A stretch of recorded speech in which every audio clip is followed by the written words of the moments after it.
Hello guys, my name is Preeti. I'm coming with a new topic that is drowning. Drowning, let's start the definition. What is the definition of drowning? So drowning, a death caused by being underwater and not able to breathe, a condition when water enters the lungs causing asphyxia.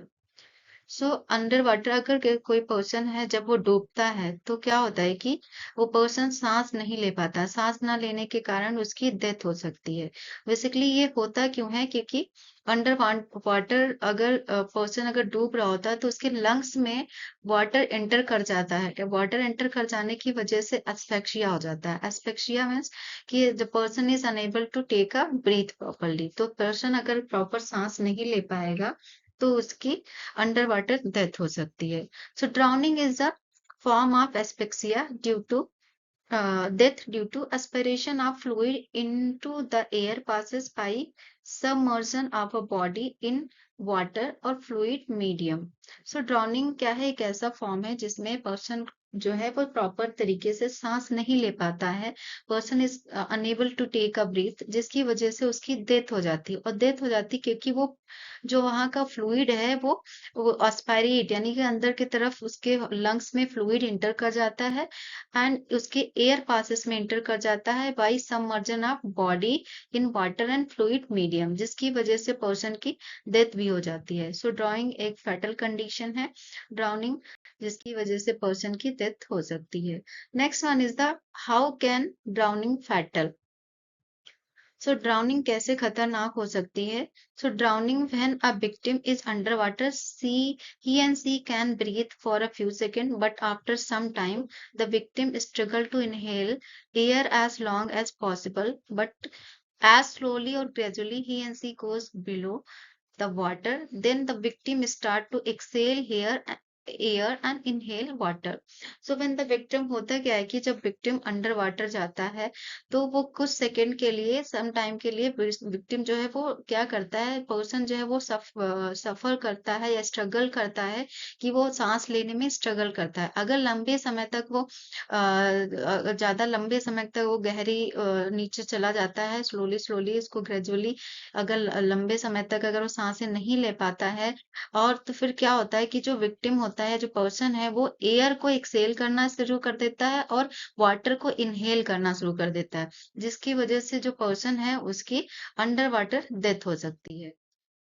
Next हम बात करेंगे incidence rate की। सो incidence rate की बात करें तो incidence of drowning is the third leading cause of unintentional injury death worldwide, accounting for the 7% of all injury related to death. तो world wide अगर देखा जाए तो ये थर्ड लीडिंग कॉज में आता है, जिससे 7% ऑल इंजरी रिलेटेड जो है ड्राउनिंग की वजह से डेथ हो जाती है लोगों की। There are estimated 2,36,000 annual drowning death world wide. और वर्ल्ड वाइड देखा जाए तो 2,36,000 के आसपास एनुअली लोग ड्राउनिंग की वजह से डेथ हो जाती है लोगों की।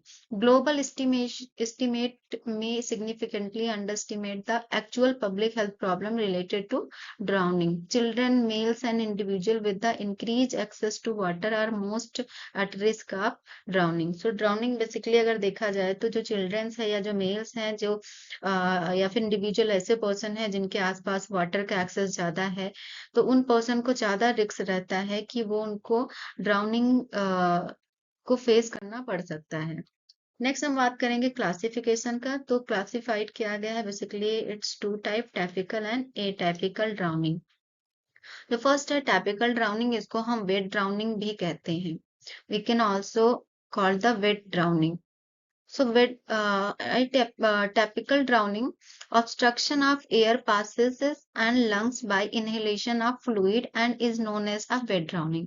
इसमें क्या हो जाता है कि obstruction हो जाता है हमारे air passes में एंड लंग्स में पानी जो है या फ्लूइड जो है वो क्या हो जाता है, फिल्ड हो जाता है, इनहेल ज्यादा इंसान कर लेता है, जिसकी वजह से उसकी डेथ हो जाती है। और it is also known as a wet drowning. Next हम बात करें atypical drowning.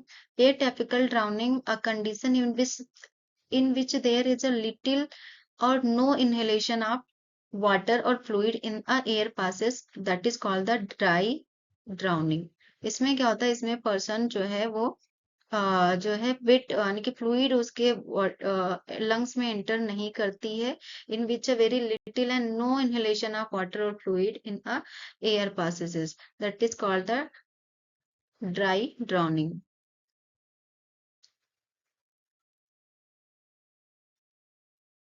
Next we will move on the causes. What are the causes of, यह क्या कारण है जिसकी वजह से ड्राउनिंग हो जाता है लोगों को। So drowning basically the first cause is the drinking alcohol while boating और स्विमिंग। अगर कोई पर्सन है वो ड्रिंक करके अल्कोहल वगैरह बोटिंग करता है या स्विमिंग करता है, उस पर्सन को ज्यादा चांस रहते हैं कि उसको ड्राउनिंग फेस करना पड़ सकता है।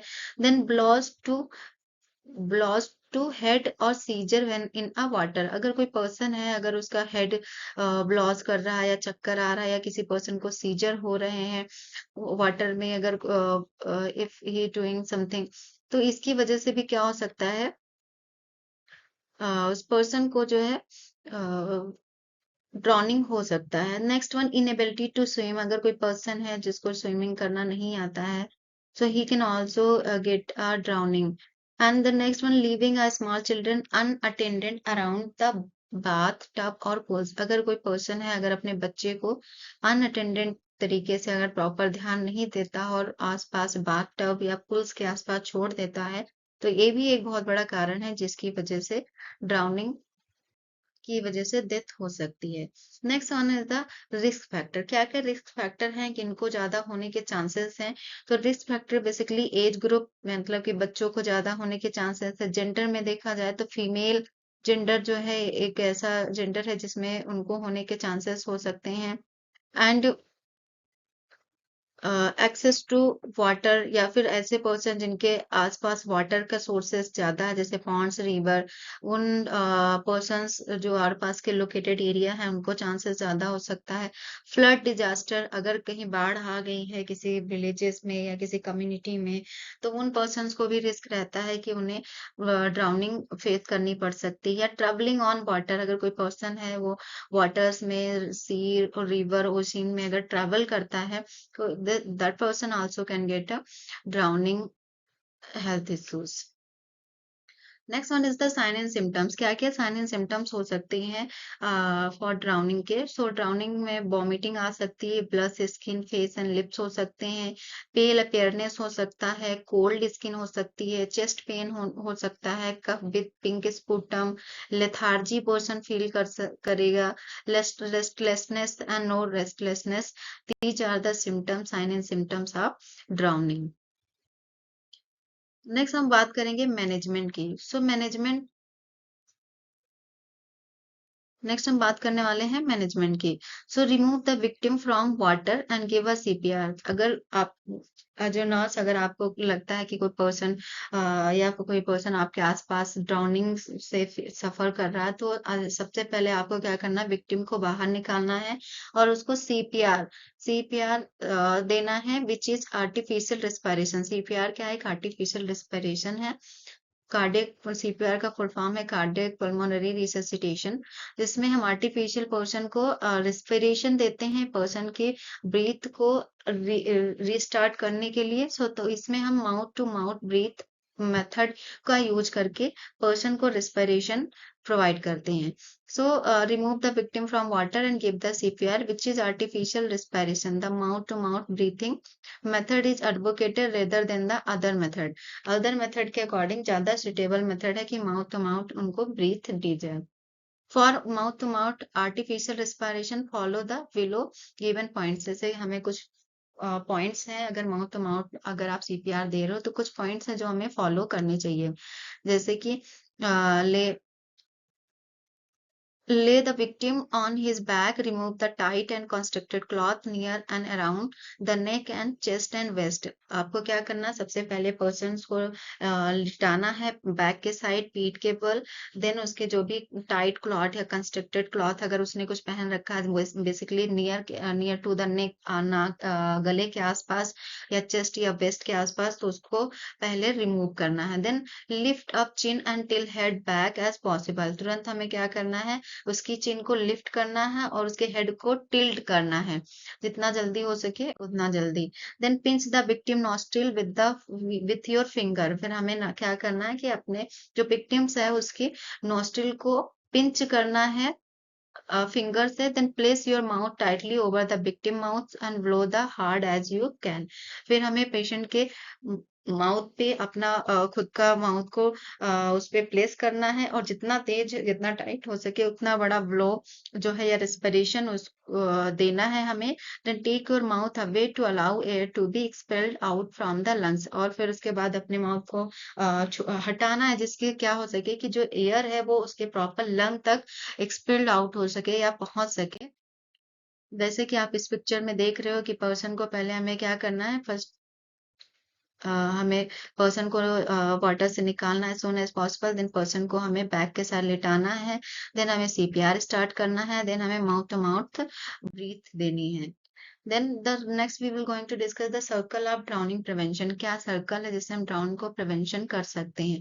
सो फर्स्ट हमें क्या आना चाहिए ड्राउनिंग से प्रिवेंट करने के लिए, लर्न टू स्विम, स्विम करना सीखना चाहिए।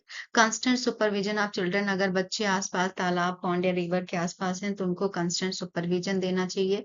फेंस बैकयार्ड पूल्स बने होने चाहिए आसपास, जो ओशियंस होते हैं रिवर्स होते हैं उनके आसपास पूल्स बने होने चाहिए।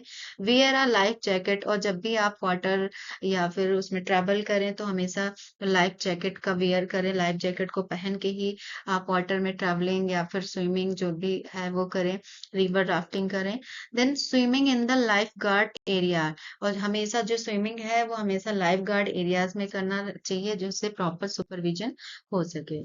Thank you for watching, this is all about the drowning. मिलते हैं नेक्स्ट वीडियो में।